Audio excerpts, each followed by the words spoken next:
అందరికీ నమస్కారం అండి. ఈరోజు మనం నందుల సుశీలాదేవి గారు రచించిన ఈ వేస్తున్న అడుగు ఎటు అనే ఓ చక్కటి కథను విందాం. ఇక కథలోకి వెళ్దాం. సుభద్రకు అలవాటుగా 5 గంటలకే మెలకు వచ్చేసింది. నిద్రమత్తు కళ్లకు ఎదురుగా టేబుల్ మీదున్న మల్లెపూల దండలు మసగ్గా కనిపించాయి. డిఈఓగా రిటైర్ అయిన తనని ఉద్యోగపు సమస్యలు మరి వేధించవు. జిల్లాలోని పాఠశాలల తనిఖీలు, విద్యా వ్యవహారాలు, క్యాంపులు, ఇంకా ఏ బాదరాబందీ లేకుండా ఇంటి పట్టున ఉండొచ్చును. తన ఆలోచనలకు తనకే నవ్వు వచ్చింది. 60 ఏళ్ల రామారావు, 55 ఏళ్ల తను యవ్వన కాలమంతా ఉద్యోగాలను బట్టి చాలా కాలం వేరువేరు ప్రదేశాల్లో ఉండేవారు. 5-6 ఏళ్ల క్రితం భర్త ప్రాక్టీస్ చేస్తున్న ఊరికి బదిలీ చేయించుకుంది.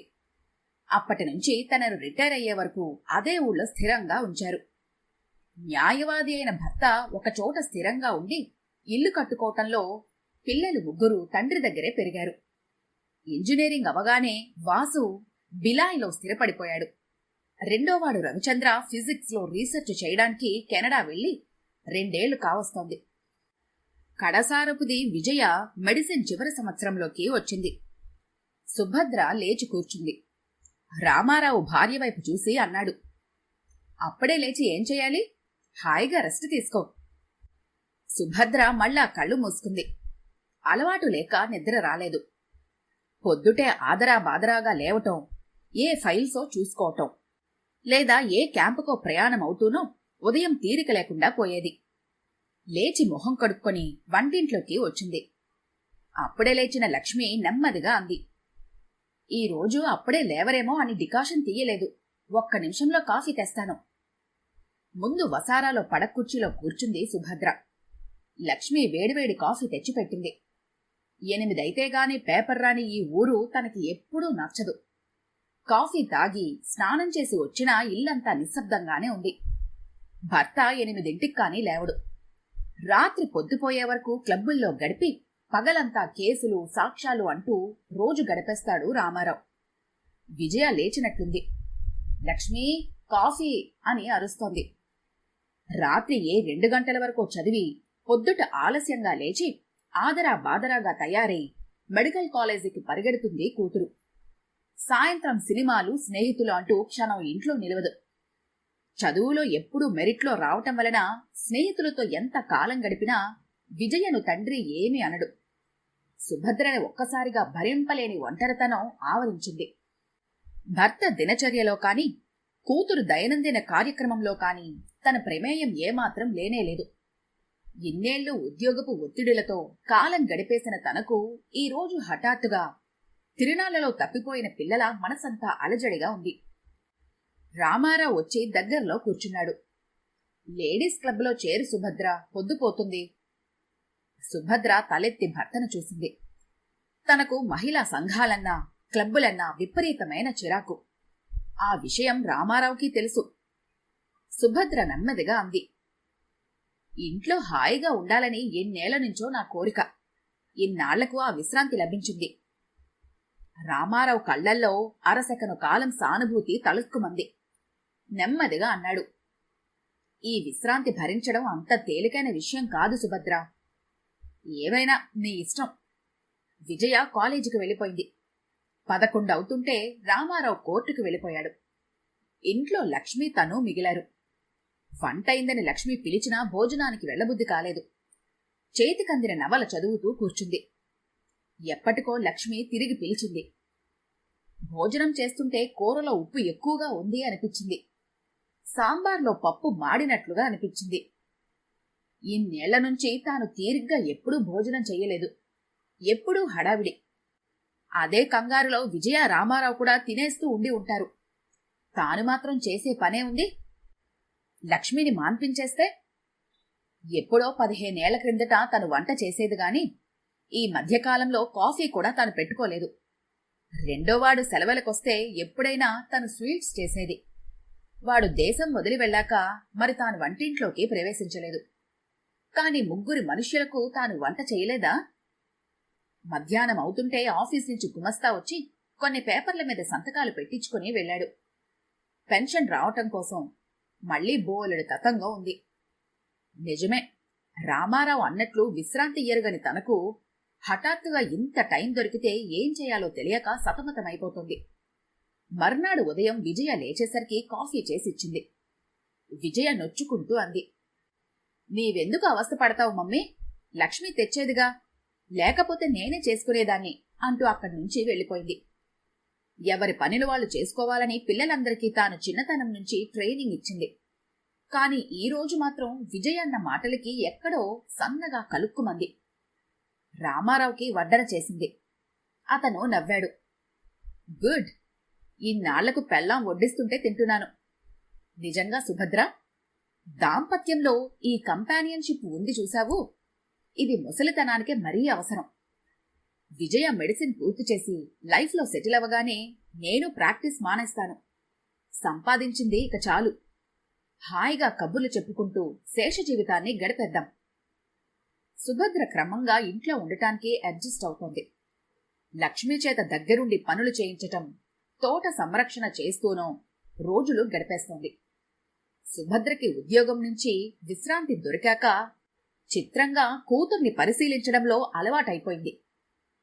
ఎన్నాళ్లు పెద్దగా పట్టించుకోకపోయినా విజయ డ్రెస్సులు సుభద్రకి నచ్చటం లేదు. ఎప్పుడూ మ్యాక్సీలు, బెల్ బాటమ్స్ తప్ప చీరలు కట్టదు విజయ. అదే విషయం భర్తతో అంటే పకపక నవ్వాడు రామారావు. సుభద్ర, మా అమ్మ కచ్చా పోసి 7 గజాల చీర కట్టుకొని, ముక్కుకి బేసర పెట్టుకొని, కొండిసిగా చుట్టుకునేది. మరి నీతరం వచ్చేసరికి 6 గజాల చీరలు, చక్కటి ముడి, ఒంటి పొడి ముక్కుపుడక వచ్చాయి. తరానికి ఎప్పుడూ మార్పు ఉంటుంది.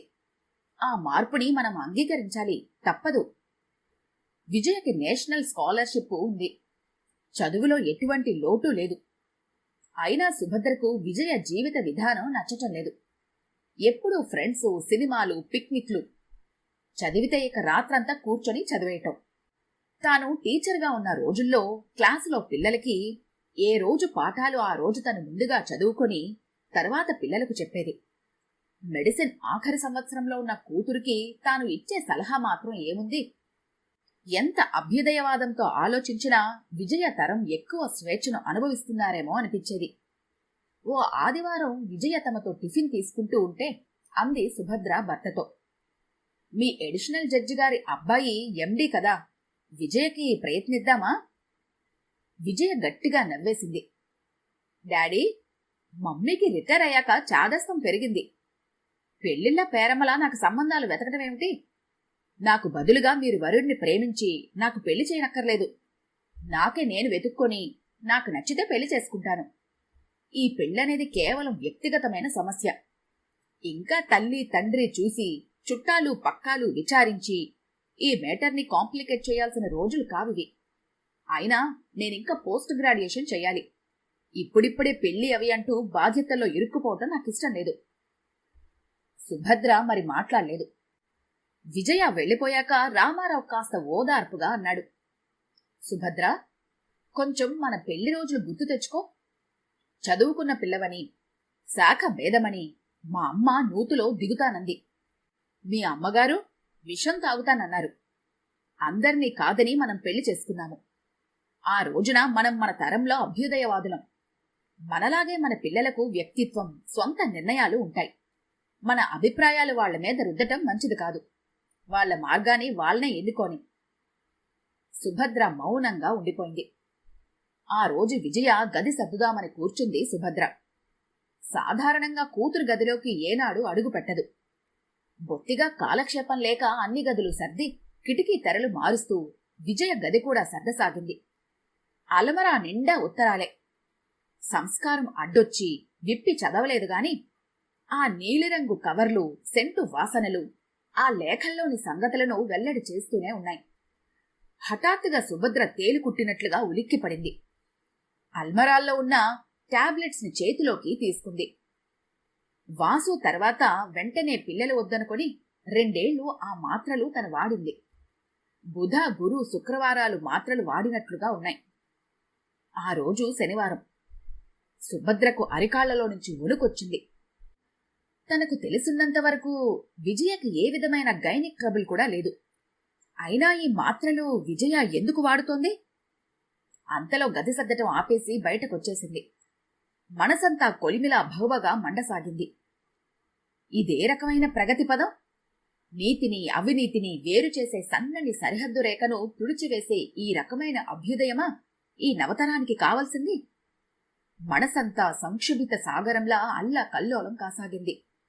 భర్త రాక కోసం ఎన్నడూ ఎదురుచూడనంతటి ఆవేదనతో ఎదురుచూడసాగింది సుభద్ర. కోర్టు నుంచి వచ్చిన రామారావు కొంచెం స్థిమితపడ్డాక డాబా మీదకు తీసుకుని వెళ్ళింది. తను గమనించిన సంగతి, తన అనుమానాలను బయటపెట్టింది.